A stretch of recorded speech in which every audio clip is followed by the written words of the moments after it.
The headlines for today's stories. QC government makes service more accessible through a service kiosk. Delta cases continues to go down. PNP coordinates with Chen for limited face-to-face process. And Spanish actress, Philippines actor John Arcilla win Venice Top Acting Awards.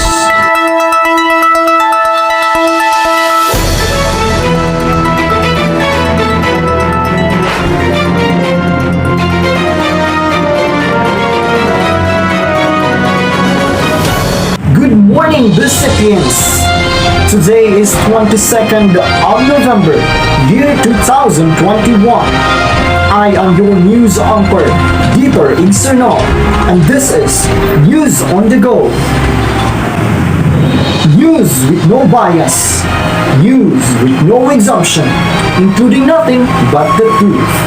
Greetings, Philippines and hello, recipients. You are tuning in the world-raging and blistering news on air. We bring quality broadcasting for the people.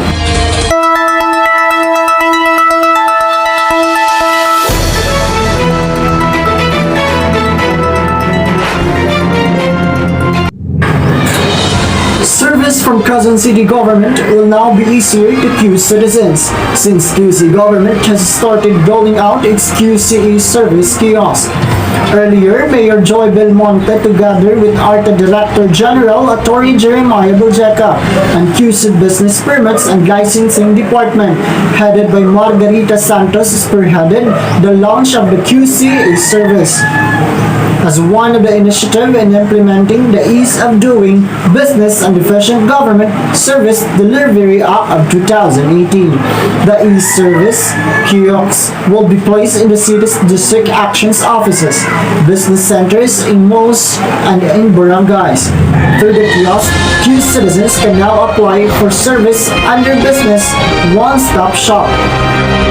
Register for Q Citizen ID, QC Vax EC, applying for occupational permit, health and sanitary permit, applying for Pangkabuhayan QC and Kalino QC, pay for real property tax for persons with disability, Affairs Office ID and Office of Senior Citizens Affairs ID, Anti-Red Tape Authority ARTA Director Jeremiah Beljeca lauded the city for its continuous innovation of projects which helps to ease the burden of the residents when it comes to the transactions with the city government.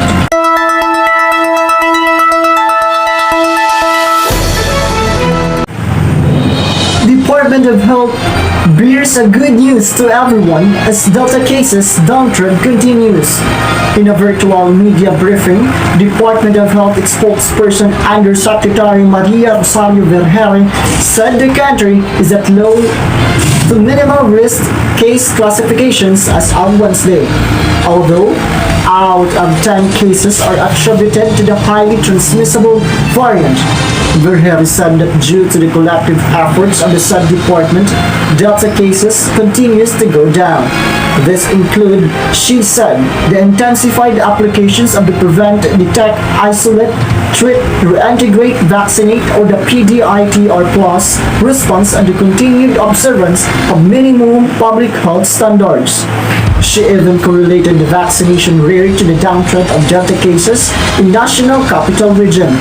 Local government units also mounted an effective and intensive response through the applications of granular lockdowns and by shortening the time between the detections and isolations of infected persons to just 2 days. On Friday, the Department of Health reported 1,485 new COVID-19 cases, bringing the number of active cases to 23,200 or just 0.8% of the total of 2.8 million infections. The department began administering COVID-19 booster shot to healthcare workers on Wednesday with 2,488 doses injected.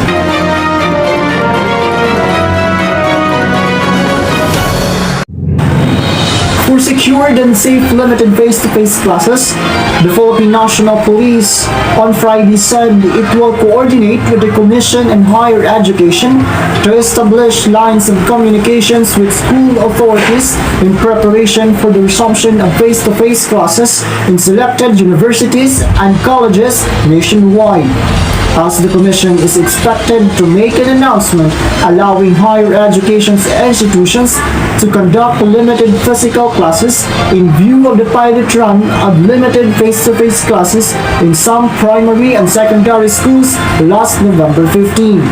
Philippine National Police Chief General Leonardo Carlos assured local governments and health authorities of PNP assistance in implementing minimum public health standards in school premises. He added that as more campuses will open physically, more students are expected to attend classroom sessions.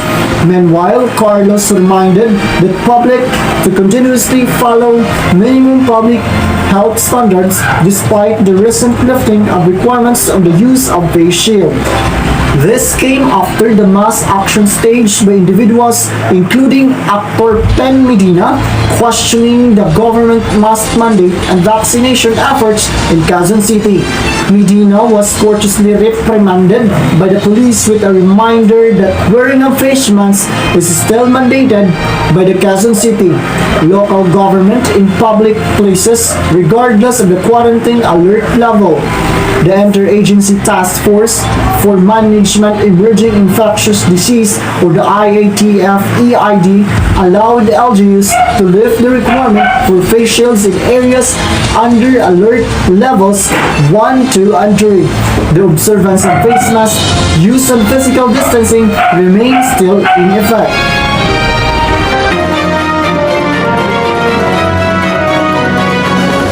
On the show business world, renowned Spanish actress and model Penelope Cruz won as the Best Actress Saturday in the closing night of the 78th Venice Film Festival on the Lido Peninsula. Spain's cinema queen grabbed the award for her starring role in Parallel Mothers, a film about two mothers who give birth on the same day. The movie was written and directed by famed Spanish director Pedro Almodovar. Philippine actor John Alcilia won as the Best Actor of the world's oldest film festival for this performance in the crime thriller On the Job, The Missing Eight, Audrey Diwan's abortion drama happening about 1960s. French college students won the Golden Lion Award. The runner-up for the Silver Lion Prize went to Italian director Paolo Sorrentino's The Hand of God. Also favored, New Zealand's shining icon Jane Campion, who won the Silver Lion, the Best Director trophy of the festival for The Power of the Dog. Best Screenplay was given to Majid Gyllenhaal for the directorial debut, The Lost Daughter. The 79th Venice Film Festival started August 31 and will be held until September 10, 2022.